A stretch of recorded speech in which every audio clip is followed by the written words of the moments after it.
Welcome to ILIVISION. Apollo, the son of Leto and Zeus, brother to Artemis, the goddess of hunting, the god of light, prophecy, music, archery, healing. Oh, there's one missing, the god of bisexuality. Apollo certainly chased after women, as is literally evidenced in the story of Daphne, who, wishing to escape his amorous desires, was transformed into a tree, the laurel tree that we know today.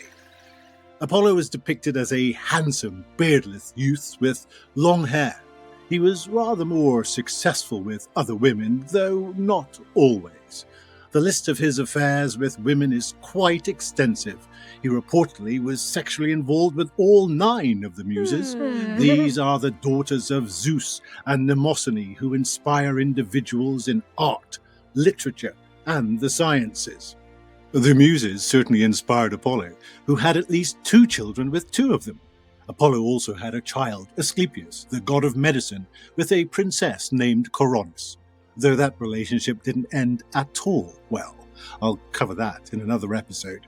Apollo wooed one of Poseidon's daughters, Evadne, had a kid with her, and apparently was even active with Hecuba, the queen of Troy and the wife of King Priam of the Iliad fame.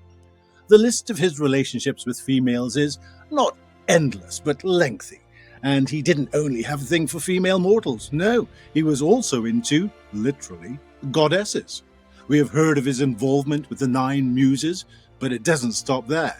He apparently wooed Hestia, goddess of all things homely, and even got it on with Hecate, the goddess of witchcraft, which was, to say the least, brave. I hope he treated her well. Speaking of his treatment of partners, Apollo had an equal appetite for men.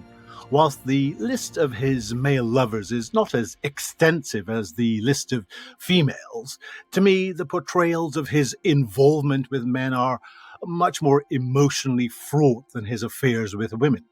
In a complete reversal of the norm is an interesting story of Apollo serving a male mortal, in more ways than one.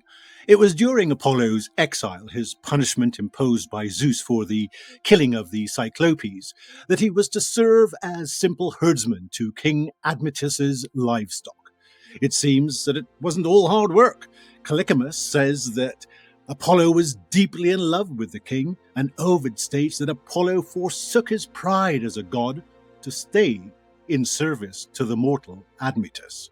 Apollo was even reportedly a lover of Adonis. Yeah, that beautiful guy who is famous for being the metaphorical god of love. That guy who had the divine love triangle with Aphrodite, the beautiful goddess of love, and Persephone, the queen of the underworld. Yeah, that guy.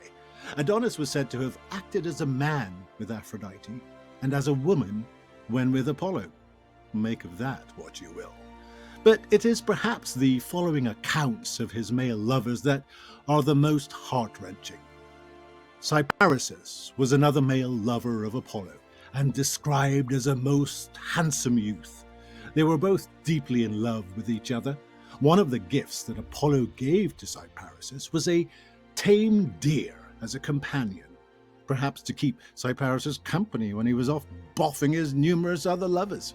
But seriously, Cyparissus loved this deer deeply, leading it to lush green pastures, down to running streams, and even rode him. Unfortunately, due to some very bad luck, the deer, tired from the midday sun, was lying on the grass in the shadow of a tree. Cyparissus accidentally shoots the deer with his arrow and kills it. As the deer lies dying, Cyparissus is utterly devastated, so much so that he wanted to die himself. Apollo tried to comfort him as best he could, but Cyparissus was inconsolable. He just couldn't get past this tragic event. His blood grew thin from incessant crying, his limbs turned green, and his hair changed. Wanting for nothing but death, he is transformed into a tree, named after Cyparissus, the cypress tree, and still the cypress tree remains a symbol of mourning today. Another tragic tale, and perhaps the best known of his male lovers, is Hyacinthus, Both Hyacinthus and Apollo were deeply in love and spent a great deal of time together. According to Ovid, one day the two lovers stripped and rubbed themselves with oil and tried their skill at discus throwing. Not quite sure why you would need to do all that to throw a discus, but here it is, in black and white, by Ovid. Apollo, being a god, threw the discus so far into the air that it pierced the clouds. As it returned to earth, Hyacinthus, eager for his turn to throw, ran towards the discus. The discus ricocheted off the ground and struck him full in the face. In another version, Hyacinthus was having an affair with another god, Zephyrus, the god of the west wind, who, being extremely jealous of Apollo and Hyacinthus, blew the discus off course and into Hyacinthus's head. Either way, Hyacinthus was fatally wounded. Apollo was beside himself with grief. He laments, "O Hyacinthus, I see your wound, my crime. You are my sorrow, my reproach. My hand has been your murderer. But how am I to blame? Where is my guilt, except in playing with you, in loving you? You will be with me forever, and you will be reborn as a new flower." As Apollo spoke, there was no more blood on the ground. In its place, a flower bloomed. It was named after Hyacinthus, the hyacinth flower. In the world of gods and mortals, Apollo's bisexual love life was a roller coaster of passion, heartbreak, and transformations. It proves that even gods are not immune to the trials and tribulations of love, as are we.